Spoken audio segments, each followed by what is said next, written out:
Video देखते हुए break आए, मजा नहीं आता। अभी डाउनलोड करें तक ऐप। नमस्कार, मैं हूं नवजोत रंधावा। आप देख रहे हैं आज तक।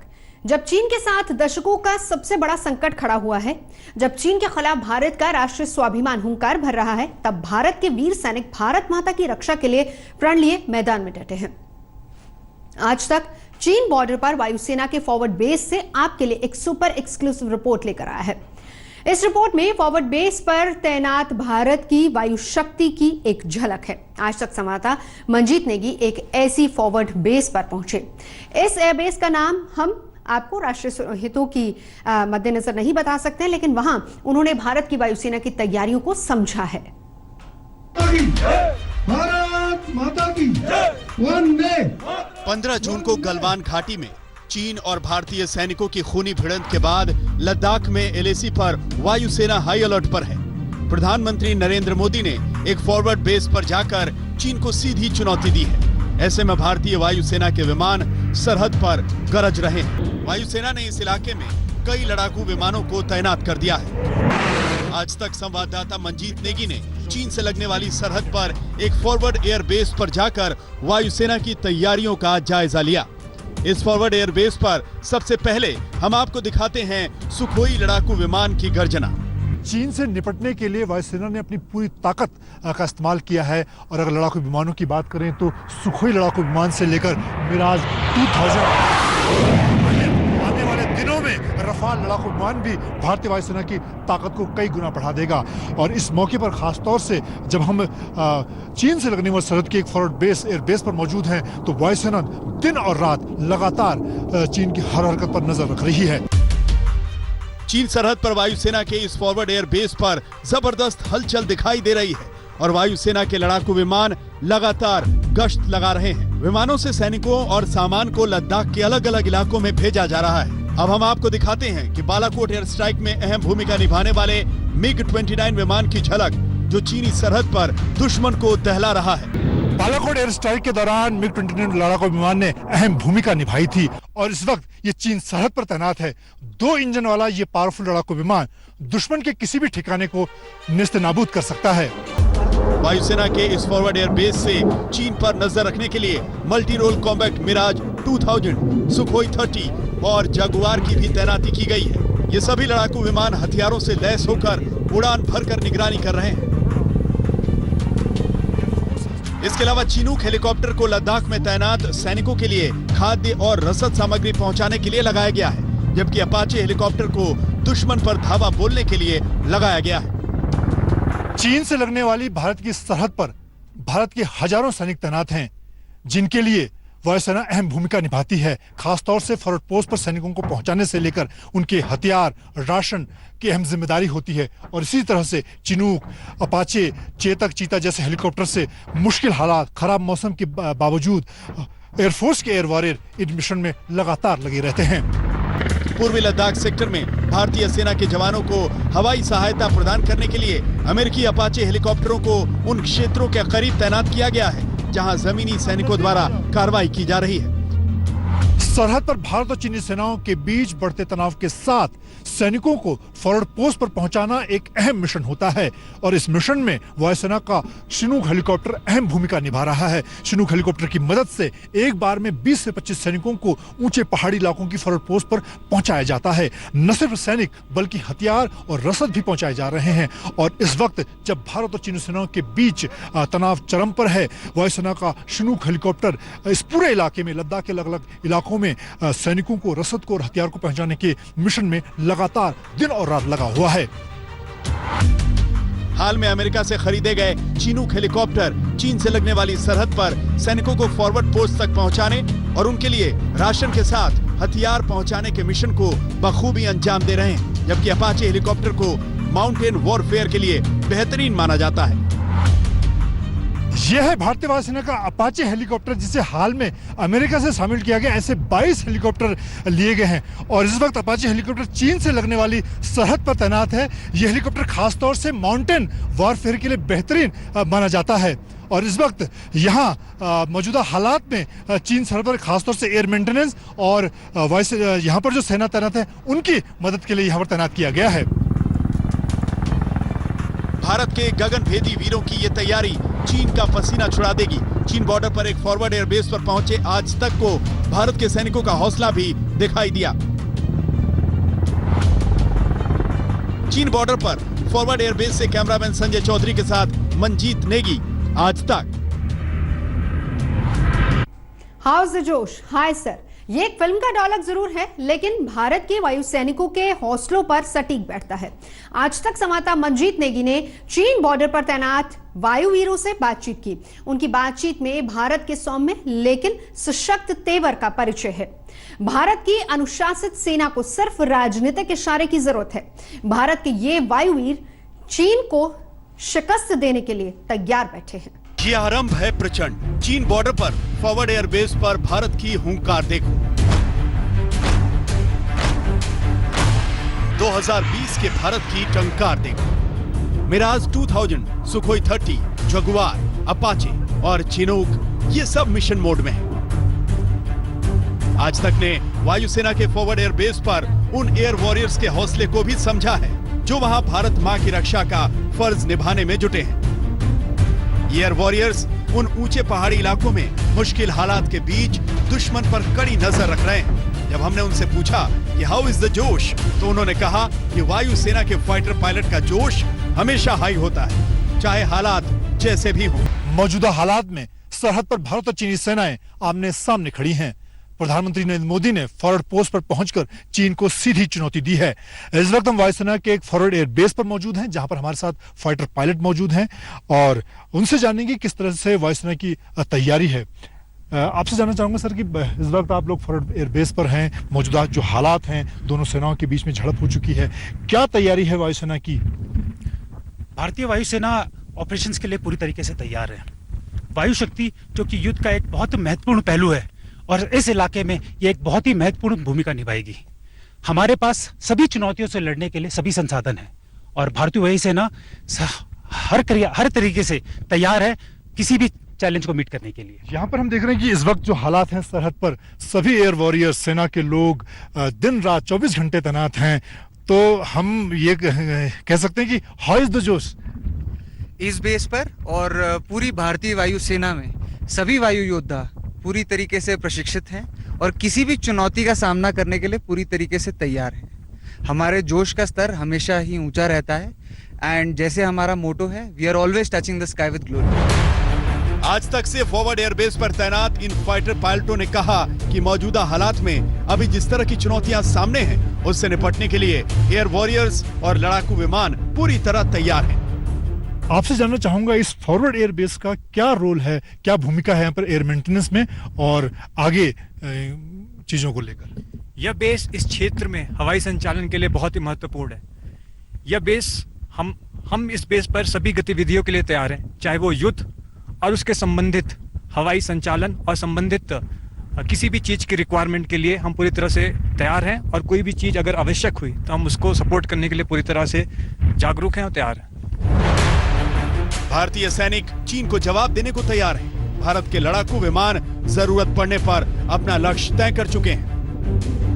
Mi-17 V5 medium lift helicopter भी सैनिक और सामग्री परिवहन के क्षेत्र में सक्रिय भूमिका निभा रहे हैं। चीन से तनातनी के बीच वायुसेना को मालूम है कि लाइन ऑफ एक्चुअल कंट्रोल पर रक्षा कवच को कम नहीं किया जा सकता। अभी भी गलवान घाटी, पेंगोंग झील और दौलत बेग ओल्डी इलाके में पहले जैसी बनी हुई है। ऐसे में भारत किसी भी स्तर पर अपनी तैनाती को कम नहीं रखना चाहता। कुछ दिन पहले वायुसेना प्रमुख RKS भदौरिया चीन से टकराव के बाद लेह पहुंचे थे। मौसम की मुश्किलात हैं, सामने दुश्मन बैठा हुआ है। इन तमाम चुनौतियों के बीच में यही एक खासियत होती है एयर वॉरियर की, मुश्किल हालात में कम समय में दुश्मन को धूल चटाना। कैमरामैन संजय चौधरी के साथ मंजीत नेगी, फॉरवर्ड एयरबेस, आज तक। पूरे देश में चीन के खिलाफ आक्रोश है और भारत के लोगों का स्वाभिमान एक तरह से लड़ाकू विमान के रूप में शत्रु पर नजर गड़ाए हुए है। सुखोई हो या मेगा, अपाचे हेलीकॉप्टर हो या फिर शिनूक, सबका निशाना अचूक है और भारतीय वायुसेना की पूरी शक्ति इस समय हाई अलर्ट पर है और फॉरवर्ड एयरबेस चीन पर वायु प्रहार करने के लिए एकदम तैयार है। भारत चीन बॉर्डर के एक फॉरवर्ड एयरबेस से दिख रहा भारतीय वायुसेना का ये दम अटल इरादे, मजबूत इच्छा शक्ति की गवाही दे रहा है। चीन से संकट के समय में वायुसेना के युद्धवीर फ्रंट लाइन पर गरज रहे हैं। वायुसेना के ये तेवर इसलिए हैं, ये इरादा इसलिए है क्योंकि वायु शक्ति का पूरा सिस्टम अलर्ट मोड पर है। मई में जब चीन की चाल का पता लगा तो वायुसेना मैदान में आ डटी। भारतीय वायुसेना ने अपने लड़ाकू विमानों और हेलीकॉप्टर्स के साथ साथ एयर डिफेंस सिस्टम को बॉर्डर पर लगा दिया है। लद्दाख में बॉर्डर पर आसमान से चीन की हिमाकतों का जवाब देने की पूरी रणनीति खुद वायुसेना प्रमुख air chief marshal RKS Bhadauria ने परखी है।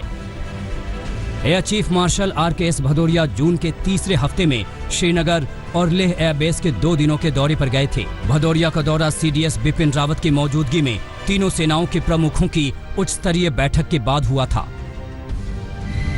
वायुसेना ने चीन का मुकाबला करने के लिए सुखोई 30, MiG-29 जैसे विमानों के अलावा मिराज 2000 विमान को तैनात कर रखा है। मिराज 2000 वही फाइटर प्लेन है जिसका इस्तेमाल बालाकोट एयर स्ट्राइक में हुआ था। इस युद्ध मशीन के लिए भारत ने अतिरिक्त स्पाइस 2000 बमों को खरीदने का फैसला भी कर लिया है। स्पाइस 2000 बमों को इजराइल से खरीदा जाएगा। स्पाइस बम से अचूक ग्राउंड टारगेट किए जा सकते हैं। पिछले साल मिराज 2000 विमानों के लिए खरीदे गए स्पाइस बमों के अतिरिक्त हो रही ये खरीद इमरजेंसी फंड से की गई है। मोदी सरकार ने सेनाओं को 500 करोड़ रुपए के वेपन सिस्टम खरीदने की मंजूरी दी है। इसी महीने रक्षा मंत्रालय की डिफेंस एक्विजिशन काउंसिल ने 38,900 करोड़ के जिन रक्षा उपकरणों की खरीद को मंजूरी दी है उनमें DRDO का बनाया हुआ Astra air to air missile system भी है। अस्त्र की ताकत यह है कि सुपरसोनिक एयरक्राफ्ट को परास्त कर सकता है। दिन हो या रात, कैसा भी मौसम हो, अस्त्र मिसाइल की मार अचूक है। अस्त्र मिसाइल को सुखोई 30 MKI लड़ाकू विमानों से लॉन्च किया जा सकता है। अस्त्र मिसाइल को लॉक ऑन बिफोर लॉन्च यानी LOBL और लॉक ऑन आफ्टर लॉन्च यानी LOAL फीचर्स के साथ दुश्मन पर छोड़ा जा सकता है। इसके साथ ही भारतीय वायुसेना का गौरव बनने जा रहा रफाल लड़ाकू विमान इसी महीने फ्रांस से भारत आ रहा है। 27 जुलाई तक 4 से 6 राफेल विमान अंबाला एयरबेस तक पहुंच जाएंगे। लेह से मंजीत नेगी के साथ आज तक ब्यूरो। भारतीय वायुसेना की ताकत और तैयारियां अचूक हैं। 1962 में भारत चीन युद्ध के समय भारतीय वायुसेना की वैसी मदद नहीं ली गई थी जैसे कि ली जा सकती थी, लेकिन इस बार भारत अपनी तीनों सेनाओं के माध्यम से कमर कस चुका है। चीन के साथ मौजूदा परिस्थिति में भारत ने कैसे अपनी तैयारी की है, इस पर यह रिपोर्ट देखिए। चीन के सैनिकों के सामने मिरर डिप्लॉयमेंट। पूर्वी लद्दाख में चीन से इस संकट के समय आपने इस बात को बार बार सुना होगा। होता क्या है ये मिरर डिप्लॉयमेंट? यही कि जितने चीनी सैनिक LAC पर आ डटे हैं उतने या उससे भी अधिक भारतीय सैनिक भी LAC पर उनका मुकाबला करने के लिए हैं। लेकिन मिरर डिप्लॉयमेंट की ये बात कहनी जितनी आसान और सीधी है, हकीकत में ये उतनी ही जटिल और हौसले वाली बात है। इसमें सैन्य शक्ति और राजनीतिक इच्छा शक्ति का संगम है। मौजूदा संकट में 5 मई को भारत और चीन के सैनिकों की पहली झड़प हुई थी। वैसे तो LAC पर चीन की हिमाकतें कई बार जानबूझकर और बहुत बार अनजाने में हुआ करती रही हैं, क्योंकि LAC को लेकर दोनों सेनाओं का परसेप्शन अलग अलग है। 5 मई और उसके बाद की झड़पों के बाद शुरुआत में सेना के कमांडिंग अफसर स्थानीय स्तर पर मामले को सुलझाने की कोशिश करते रहे, लेकिन बीतते दिनों के साथ जब ये साफ हो गया कि चीन से ये विवाद स्थानीय नहीं है और चीन का इरादा खतरनाक है, तो भारत ने परिस्थिति के मुताबिक मोर्चा संभाला। 22 मई को सेना प्रमुख जनरल MM नरवणे लेह में सेना की 14वीं कोर के हेडक्वार्टर पहुंचे। चीन संकट पर पहली महत्वपूर्ण बैठक 26 मई को हुई, जब रक्षा मंत्री राजनाथ सिंह की अध्यक्षता में NSA Ajit Doval, CDS general Bipin Rawat और तीनों सेनाओं के प्रमुखों ने उच्च स्तरीय बैठकें की। 26 मई को ही PMO में हुई बैठक में प्रधानमंत्री नरेंद्र मोदी को हालात की जानकारी दी गई। इन बैठकों में भारत जहां पूर्वी लद्दाख के तनातनी वाले इलाकों में चीन के दबाव में न आने की रणनीति बना चुका था, तो वहीं चीन के साथ बातचीत से मामले को सुलझाने की कोशिशें भी कर रहा था। 6 जून को भारत के core commander lieutenant general Harendra Singh जब चीनी कोर कमांडर मेजर जनरल लियो लिन से मिले तो कुछ सकारात्मक पहल हुई, लेकिन 15 जून को चीन ने धोखा दे दिया। 15 जून की गलवान की लड़ाई में भारत के 20 सैनिक बलिदान हुए हैं। चीन को भी भारी चोट लगी है, लेकिन वो अपने सैनिकों का सम्मान करना भी भूल गया है। तो इधर भारत अपने बलिदानी सैनिकों को नमन भी कर रहा है और ड्यूटी पर तैनात सैनिकों का हौसला भी बढ़ा रहा है। पहले जनरल MM नरवणे 23 और 24 जून को लेह पहुंचे और सैन्य तैयारियां परखीं, गलवान के वीरों से मिले और फिर 3 जुलाई को प्रधानमंत्री नरेंद्र मोदी लद्दाख दौरे पर पहुंच गए। देश के वीर सपूतों ने गलवान घाटी में जो अदम्य साहस दिखाया, वो पराक्रम की पराकाष्ठा है। देश को आप पर गर्व है, आप पर नाज है। वैसे तो चीन के साथ कूटनीतिक और सैन्य संपर्क के रास्ते अभी भी खुले हैं, लेकिन भारत ने चीन को दंड देना शुरू कर दिया है। आर्थिक दंड के तहत डिजिटल से लेकर हाईवे और रेलवे से लेकर पावर सेक्टर तक चीन के खिलाफ फैसले लिए जा चुके हैं।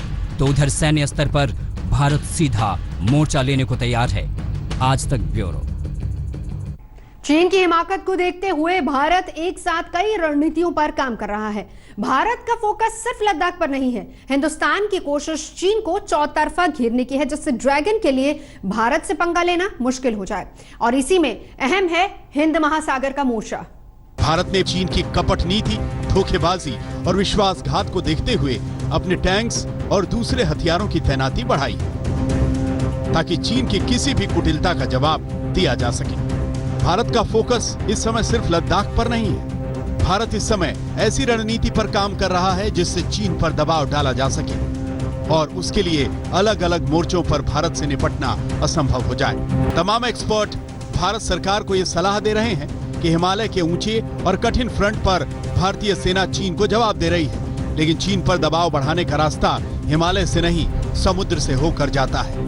भारतीय नौसेना चीन पर बहुत ज्यादा दबाव डाल सकती है। आप ये देखकर समझ सकते हैं कि चीन जैसी आर्थिक शक्ति भी अपने सामान की आवाजाही और अपनी आर्थिक शक्ति के लिए हिंद महासागर से गुजरने वाले रास्ते पर निर्भर है। हिंद महासागर के जरिए ही चीन का संपर्क मिडिल ईस्ट और यूरोप से हो पाता है। जिस तरह क्रिकेट में घरेलू मैदान पर खेलने का फायदा मिलता है, उसी तरह समुद्र का यह हिस्सा भी भारत की नौ सैनिक शक्ति को बढ़ाता है और रणनीतिक तौर पर भारत को मजबूत करता है। हालांकि एक जटिल विषय है, लेकिन तमाम थिंक टैंक्स और नेशनल सिक्योरिटी एडवाइजरी बोर्ड की तरफ से सरकार को 5 महत्वपूर्ण सलाहें दी जा रही हैं। हिंद महासागर में चाइनीज शिपिंग को ब्लॉक करने की नीति, हिंद महासागर क्षेत्र में भारत की आक्रामक मौजूदगी, पश्चिमी प्रशांत महासागर में अपनी मौजूदगी और शक्ति को बढ़ाना, साउथ चाइना सी में अपना तटस्थ रुख बदलना और जापान, ऑस्ट्रेलिया, वियतनाम और इंडोनेशिया के साथ रिश्ते बेहतर करना। चीन के लिए अपनी मुख्य जमीन से हिंद महासागर तक की पहुंच बहुत कठिन है, इसीलिए उसने जिबूती, श्रीलंका और पाकिस्तान के ग्वादर में अपने कई बेस बनाए। भारतीय नौसेना ने पिछले कुछ वर्षों में कई बार चीन के समुद्री अतिक्रमण को पकड़ा है। यहाँ तक कि 2017 और 2018 में चीन की परमाणु पनडुब्बियां भी हिंद महासागर में देखी गई थी और उन्हें ट्रैक किया गया था।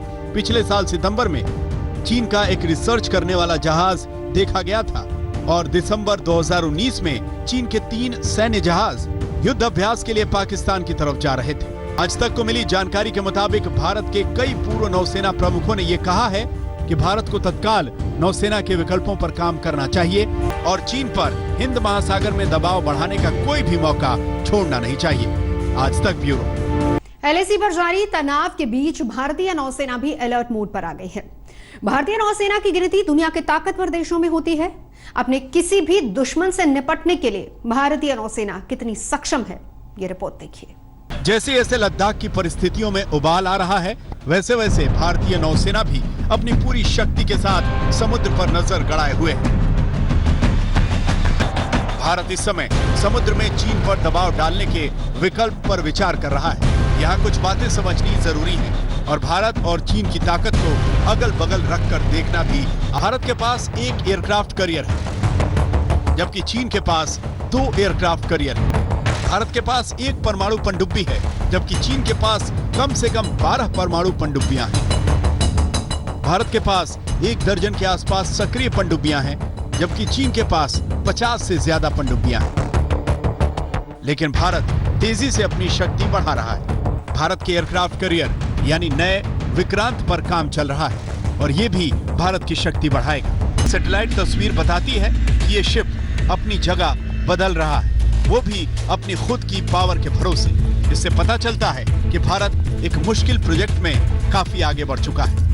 चीन के खतरे को देखते हुए भारतीय सेना विदेशों से भी जरूरी सैन्य साजो सामान मंगा रही है और अपनी शक्ति बढ़ा रही है। इसी साल अमेरिका में बने 24 MH-60 Romeo anti submarine helicopter order किए हैं। इनमें से 3 हेलीकॉप्टर दिसंबर की शुरुआत में आ जाएंगे। इन हेलीकॉप्टर्स में एंटी शिप मिसाइल्स और टॉर्पीडो लगे होते हैं। इनमें युद्धपोत और पनडुब्बी पर दूर से वार करने की क्षमता होती है। भारतीय नौसेना ने एयरक्राफ्ट कैरियर्स और एंटी सबमरीन हेलीकॉप्टर्स के मामले में तो काफी बढ़त हासिल की है, लेकिन देश के पास पनडुब्बियां कम है, चाहे वो परमाणु पनडुब्बी हो या बाकी। अब इस दिशा में भी काम हो रहा है। सामान्य पनडुब्बियों की ताकत बढ़ाने के लिए 6 स्कॉर्पियन क्लास पनडुब्बियां तैनात की गई हैं और 6 अतिरिक्त पनडुब्बियां बनाने की योजना है। परमाणु पनडुब्बी की बात की जाए तो भारत की अपनी पहली न्यूक्लियर अटैक सबमरीन बनाने पर भी काम चल रहा है।